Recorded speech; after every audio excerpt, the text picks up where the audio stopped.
I think it's important to do things you don't like, and I was very ashamed of my life story for a long time. I didn't want to go out and tell anybody shit about me, so that's why I had two people. I created one David Goggins and one Goggins. Right. And I didn't want people to know that I had all these issues. But after a while, people start to give you these different taglines. Like, you're superhuman, you're amazing. I'm like, you fuckers don't know anything about me, man. I'm this insecure kid. And I started realizing there's a lot of people out here who are going through a lot of problems that I once tapped into. I had a whole bunch of issues growing up. And, I felt compelled to this, you know what? Mm-hmm. You got to start sharing this stuff, man, because people see where you're at today. They see where you're at today. They see the man you are today, this rock hard human being. Show these people where you come from. Right.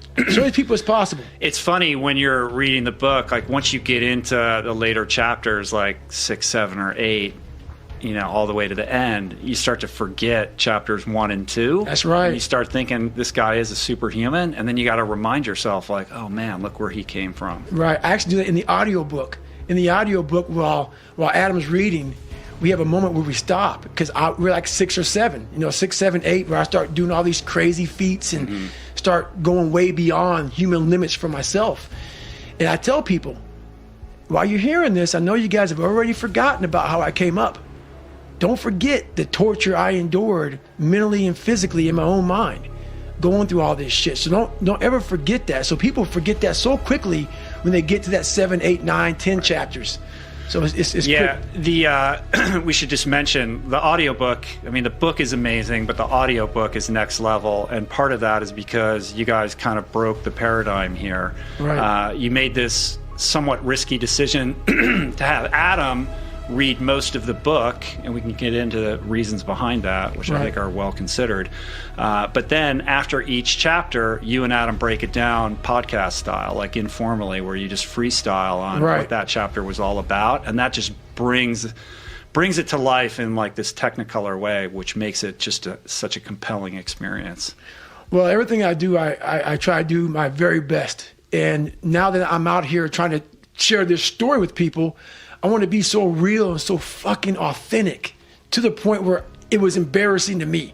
Mm-hmm. As I was writing some stuff and I was giving it to Adam and we were going back and forth, I'm like, man, I was talking to my fiance, do I really want people to fucking know this about me? But that's the power, man.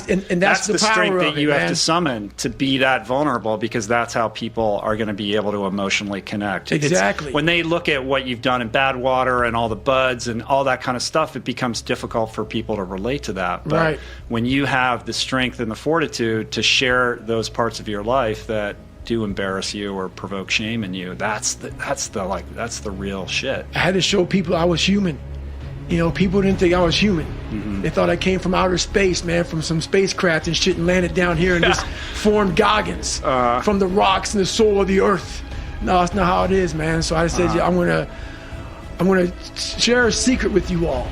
Well, in one of the recaps, you tell Adam writing this book was the hardest thing you've ever done. And as somebody who's done a lot of hard shit, that was a surprising thing to hear. Well, looking in the mirror at yourself, because I did a really good job by creating this guy I am now. So I can just go by and just live by this guy here. This is who I am. Do you think of it as like this, because you refer to yourself in the third person Always. All the time, right? So it's like this character that you're trying to aspire to be that's distinct from you, like you create this like division. How does that work? It's a big division because when I talk to people, like I see where I'm at today, but I know where I come from. And it's kind of hard to almost separate that. I'm almost, not in a way I'm kissing my own ass, but I'm amazed at what a human being can actually do. So when I start talking to myself in the third person, it's strictly because I know that I literally made this human being out of just like a whole bunch of scraps. Mm-hmm. And I wasn't, I wasn't a mechanic. I wasn't a carpenter, so I didn't know how to do any of this shit. Mm-hmm. I wasn't trained in how to build a human being from nothing. Like my mom didn't train me, my dad didn't train me, life didn't train me. Well, life did train me. Yeah. Life did train me, correction. And I started putting this scrap metal together. I'm like, I wonder what the fuck's gonna happen. The first year I tried to do was all fucked up. And after a while, I started learning more and more and more through pain and suffering. I started learning so much about stuff. Before I knew it, man, I built this beautiful car. And I'm like, how the fuck did I do that? And I knew how, and I know how to do it because I have all the tools through all the failure I went through trying to build this person who's Goggins.